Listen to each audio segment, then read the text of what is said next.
ভিডিওতে একটি লাইক করে চ্যানেলটিকে সাবস্ক্রাইব করুন এবং পাশে থাকা বেল বাটনটি বাজিয়ে দিন। ধন্যবাদ। একটি বনে সিংহ আর শেয়াল একসাথে বাস করত।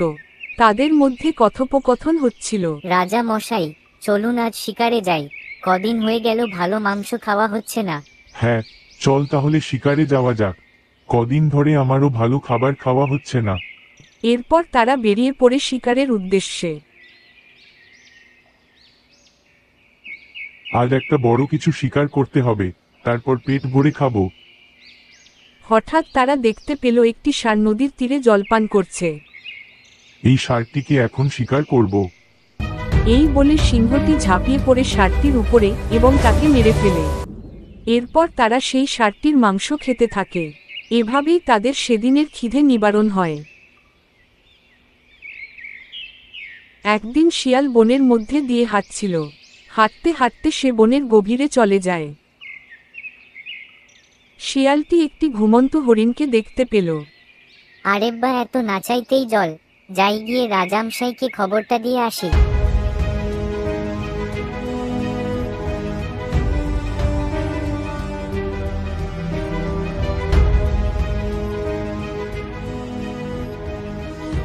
কি হলো শিয়াল, এভাবে দৌড়ে আসছিস কেন? কোনো খবর আছে নাকি? হ্যাঁ রাজামশাই, একদম পাকা খবর। আমি এইমাত্র একটি হরিণকে বনের গভীরে ঘুমিয়ে থাকতে দেখেছি। চলুন ওটাকে শিকার করতে হবে। বাহ, এত একদম পাকা খবর। চল গিয়ে হরিণটিকে শিকার করি, না হলে আবার পালিয়ে যেতে পারে। এরপর তারা হরিণটিকে শিকার করার জন্য বেরিয়ে পড়ল। এদিকে হরিণটি ঘুম থেকে উঠে সেই জায়গা থেকে চলে যায়।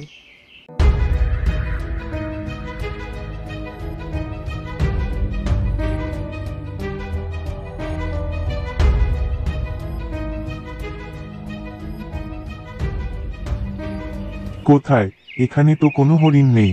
তুই কেন আমাকে শুধু শুধু এখানে নিয়ে এসেছিস? ও হয়তো আপনার ভয়ে পালিয়েছে। চলুন আমরা ওকে বনের মধ্যে ঢুকে খুঁজি, তাহলেই আপনি ওকে শিকার করতে পারবেন।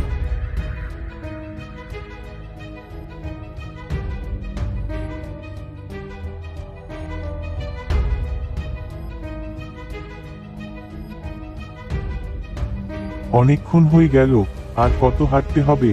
তাড়াতাড়ি আমাকে হরিণটি খুঁজে বের করে দে। বন তন্ন তন্ন করে খুঁজেও তারা হরিণটিকে আর খুঁজে পেল না। দাঁড়া বেটা শিয়াল, আমাকে শুধু শুধু এখানে নিয়ে এসেছিস। হরিণ না পেলে আমি তোকেই খাবো। না না রাজামশাই, এমনটা করবেন না। আমি তো আপনারই দলের। আমি তোর কোনো কথাই শুনবো না। এখন আমি তোকেই খাবো। ওরে বাবারে, পালাই। দাঁড়া, তোকে আজ আমি খেয়েই ফেলবো। পালিয়ে আর যাবি কোথায়?